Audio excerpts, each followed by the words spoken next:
얼마 전 러시아가 미국에 엄청난 발표를 했습니다. 우크라이나를 침공해 국제사회의 경제 제재를 받고 있는 러시아의 고위 관리가 미국 영토인 알래스카 반환을 언급한 것입니다. 바체슬라프 볼로딘 러시아 하원 의장은 미국이 해외에 러시아 자산을 압류하거나 동결할 때 신중해야 한다면서 알래스카가 이전에 러시아의 소유였다는 것을 기억해야 한다고 경고했습니다.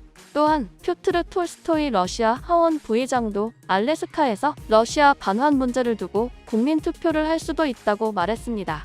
볼로딘 하원의장은 블라디미르 푸틴 러시아 대통령의 후계자 후보군 가운데 한 명으로 언급되는 유력 인사이며 푸틴의 대표적인 측근으로 꼽힙니다. 알래스카에는 지난 17세기부터 모피를 구하려는 러시아인들이 정착하기 시작했습니다.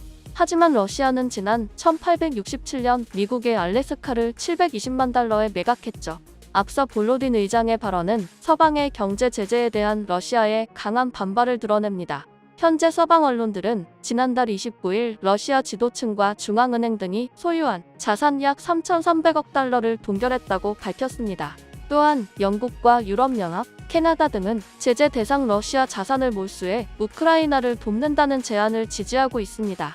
결국 현재 서방국들이 러시아에 동결된 자산으로 우크라이나 재건을 하겠다고 하자 알래스카를 되찾겠다며 엄포를 놓은 것입니다.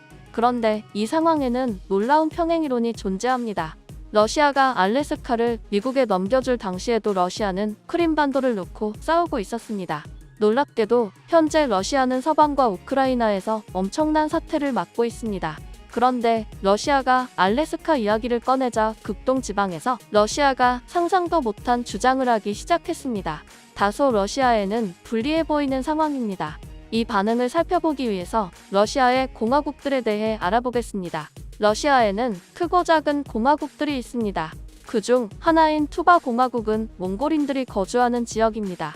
이 지역은 과거 몽골의 금처럼 중요한 땅으로 여겨지며 이 지역은 앞으로 러시아에서 독립해야 한다는 주장이 나오고 있습니다.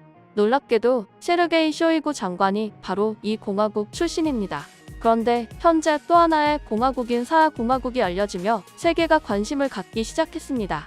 왜냐하면 사하공화국에는 러시아 민족뿐 아니라 발해 민족, 즉 한국의 조상들이 살고 있기 때문입니다. 이곳 주민들은 자신이 발해 왕국의 후손이라고 주장해 학계는 큰 충격을 받았습니다.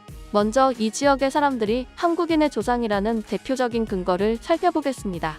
사하공화국의 남동부에는 알단이라는 지역이 있습니다. 이 지역을 지나는 강 이름이 알단 강입니다.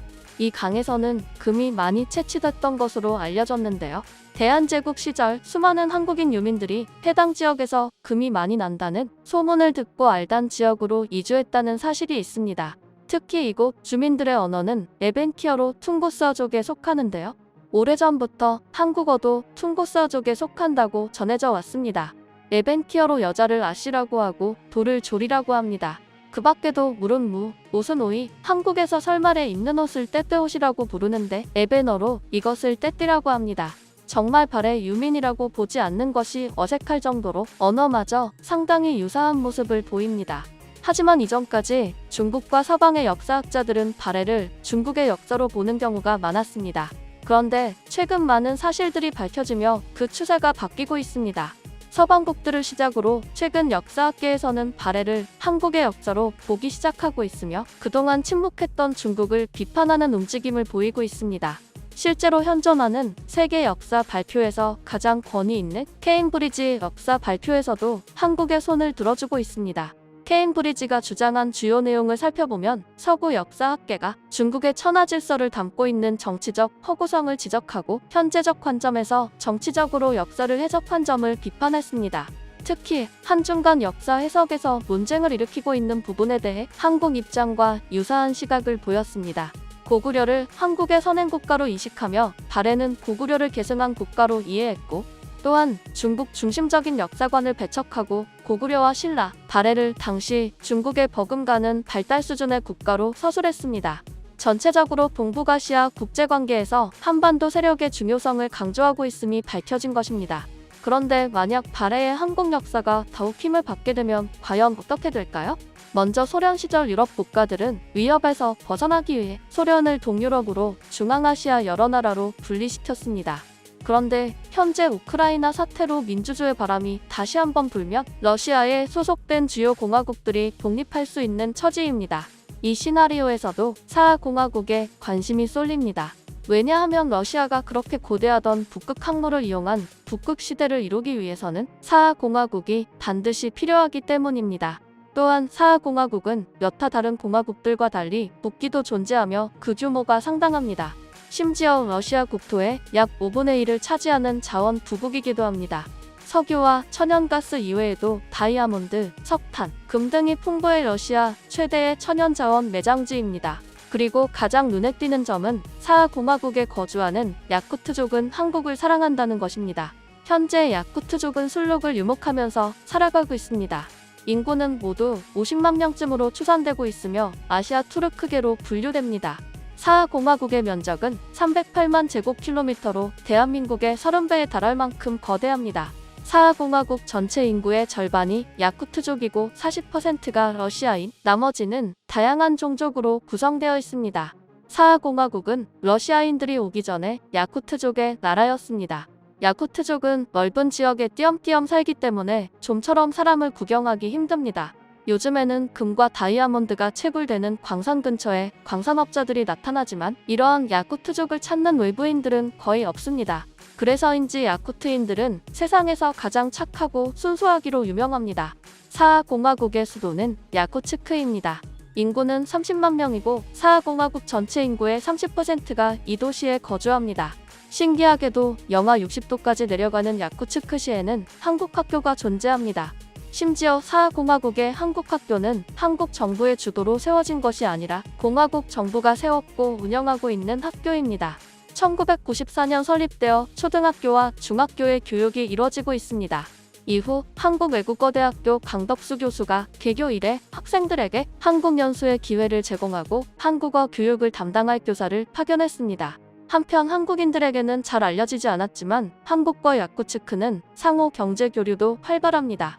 서울과 야쿠츠크를 잇는 비행시간은 5시간이며 서울은 야쿠츠크에서 가장 가까운 도시입니다. 극동 지방의 도시와 러시아의 도시보다 서울이 훨씬 더 가까운 것입니다.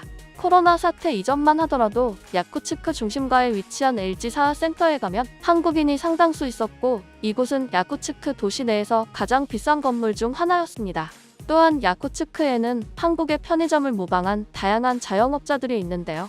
이들은 한국의 편의점을 담기 위해 노력하고 정기적으로 한국 상품을 수입하고 디자인까지 배웁니다.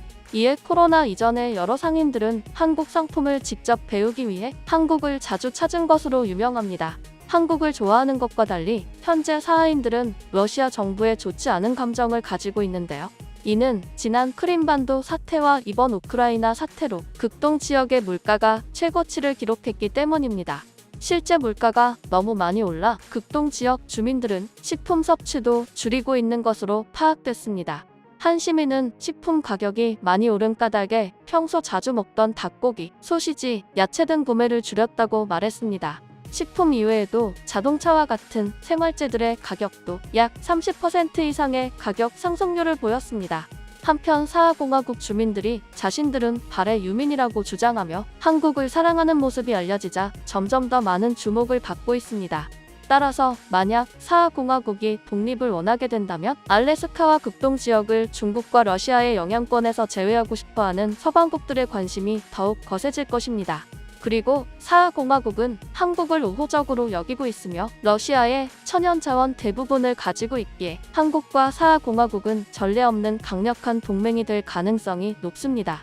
앞으로 국제사회의 급변이 계속될 것으로 보여 과연 극동 지방의 공화국들이 어떠한 움직임을 보일지에 관심이 쏠리고 있습니다.